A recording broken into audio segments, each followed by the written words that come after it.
Artinya arsala bimana otrika, ya, menggantungkan atau menggabungkan atau membuang nantinya. Ya, wasilahan masa kata min akhir sanadi min ba'di tabi'in. Itu hadis yang dibuang pada akhir seluruh sanatnya, yaitu apa yang dibuang ba'da tabi'in, yaitu sahabat. Jadi sahabatnya yang dibuang, ya. Atau hadis mursal ini adalah hadis yang tidak ada sahabatnya, langsung ke Nabi saja, ya. Dari tabi'in langsung ke Nabi. Contoh, nih, contohnya kita penting contohnya, ya. Suratul Musa dan muhadisin ayyaqula tabi'i berkata seorang tabi'in sawaun akan saghiran atau kabiran, baik yang kecil atau yang sudah besar. Qala Rasulullah sallallahu alaihi wasallam kadza au fa'ala kadza au fu'ila bi hadratihi kadza. Seorang tabi'in berkata, waktu kecil atau sudah besar, dia berkata Rasulullah SAW bersabda seperti ini atau mengerjakan seperti ini atau dikerjakan seperti ini dengan hadirnya beliau. Nah, seorang tabi'in ini tidak pernah bertemu dengan Nabi. Tiba-tiba dia mengklaim bahwa saya bertemu dengan Nabi dengan konteks qala Rasulullah sallallahu alaihi wasallam. Maka contohnya tidak benar, ya. Tapi ini artinya hadisnya mursal, membuang sahabat. Ya gampangnya gitu aja, bila hadis mursal membuang sahabat, ya. Kemudian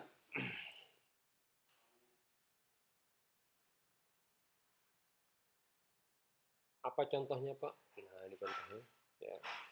Qala Muslim fi sahih, dalam sahih Muslim, haddatsani Muhammad bin Rafi' Sanal Lais an Uqail an Ibn Shihab an Sa'id bin Musayyib an Rasulullah sallallahu alaihi wasallam anil muzabanah. Nabi sallallahu alaihi wasallam melarang daripada jual beli secara muzabanah, ya. Nah, yang kita ketahui apa? Ini bahwa ini sambungannya, Sa'id ini adalah tabi'in besar, ya. Seorang tabi'in yang sudah besar atau dewasa, ya. Seorang tabi'in yang besar. Waruya hadza hadis an Nabi sallallahu alaihi wasallam biduni ayuzkar wasitah bainahu wa bain Nabi. Dan dia tidak menyebutkan apa ya, bisa dikatakan tidak menyebutkan sahabat di antara Sa'id dan Nabi. Artinya ada sesuatu yang kosong. Contoh gini, ya. Mursal itu tidak menyebutkan sahabat. Harusnya gini kan? Nabi, sahabat, tabi'in. Mursal, ini ringkasnya, Nabi, langsung tabi'in. Jadi jar tabi'in, tabi'in berkata, jar Nabi bersabda. Nah, ini artinya hadisnya mursal. Gampang ya cara ingatnya. Jadi kalau mursal itu yang dibuang adalah sahabat saja, ya. Membuang sahabat. Artinya tabi'in langsung loncat ke Nabi. Harusnya kan ada sahabat dulu, ya. Nabi SAW melarang daripada jual beli secara muzabanah. Muzabanah ini kalau pian belajar di ekonomi Islam atau belajar di fikih ekonomi atau muamalah nanti, adalah jual beli yang sifatnya masih di pohon. Adalah udah kita ya jual beli yang di pohon, ya. Contoh kayak ini misalnya, apa ya?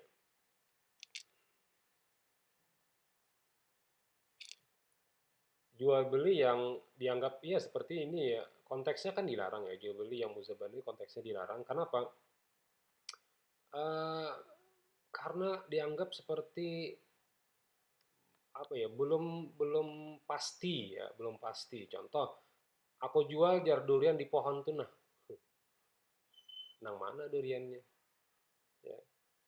Durian yang masak kah, yang mentah kah, atau yang kayak apa? Kan harus jelas, ya. Kemudian eh, atau menjual anggur yang atau kurma yang masih di pohon biar murah lah, ya kan? Kan tujuannya kan biar murah. Aku tuh kari langsat sapohonan. Angkat dulu, maksudnya itu turunkan dulu langsatnya, timbang, kemudian andak di dalam keranjang, baru dijual. Aku tukari saberatan keranjang lilah, nah itu baru bujur. Tapi kalau menukari di pohon, apalagi yang belum mantap, belum masak, aku tukari lah bertanjar, ya. Tapi ambilnya kaina, ya. Berarti kan jelas nih, ya rugilah tiba-tiba pastinya hendak perlu durian masak-masak dan larang banar, ternyata apa yang terjadi? Ternyata ia jual dengan harga yang mahal. Maka yang rugi siapa? Si penjual. Maka Nabi SAW melarang apa? Muzabanah, jual beli yang sifatnya masih di pohon atau yang belum tahu taksiran harganya. Makanya kadang kalau kita berdagang atau bisnis online, sebelum pian berpahami bisnis online, Anda harus belajar dulu bagaimana fikih online mengenai jual beli muamalahnya yang benar bagaimana ya. Mengurangi timbangan jangan, yang cacat disambat kada cacat itu jangan juga ya. Makanya konteksnya itu sama dengan seperti muzabana ini ya. Dia menjual dengan konteks ya biar ada keuntungan lah, kan apa karena riba, karena belum tentu, belum jelas lagi kadarnya berapa, timbangannya berapa, tidak tahu ya.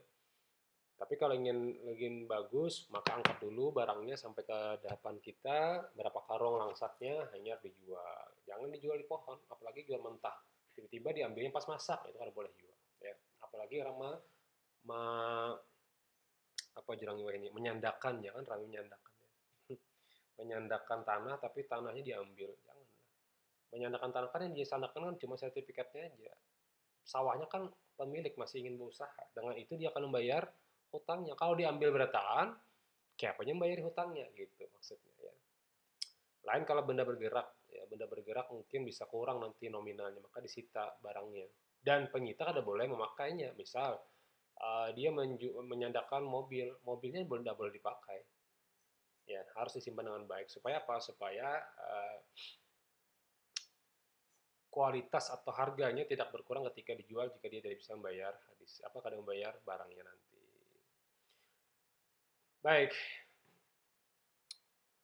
bagaimana meriwayatkan hadis mursal? Tadi disebutkan bahwa hadis mursal dikategorikan hadis yang lemah. Meskipun banyak sekali pendapat dari para ulama, jumhur muhaddisin mengatakan hadis yang mardud, artinya tidak bisa diterima. Tapi ada juga yang mengatakan Abu Hanifah, yang Malik, Ahmad bin Masyur atau Ta'ifatul min ulama bisa saja, tapi syaratnya hadis mursal itu tadi istiqah, artinya ada yang menguatkan hadis lainnya, ya. Atau hadisnya dari nih syaratnya satu ayakun al marsalu min kibari tabiin, yang meriwayatkan hadis mursal itu dari tabiin yang sudah tua, artinya mungkin dia statusnya bisa jadi ya, bisa jadi waktu dia bertemu dengan Nabi dia masih kafir atau non muslim, tapi ketika Nabi wafat dia masuk Islam, maka dia statusnya apa? Tabiin ya. Atau orang yang memang benar-benar tabiin yang sudah tua benar ya, konteksnya pertama. Yang kedua ada yang riwayat lain yang tapi juga hadisnya sikoh atau hadisnya kuat ya. Dan yang ketiga, ya bisa dikategorikan yang mengikutinya atau riwayat sanatnya yang lengkapnya tadi semuanya orang-orang yang kuat atau hadisnya yang baik ya, atau sanatnya yang riwayatnya yang bagus ya. Ini ngarannya hadis mursal ya. Baik, tidak kita bahas sepanjang waktu. Yang penting Anda tahu dulu mursal itu yang dibuang adalah sahabat Nabi ya.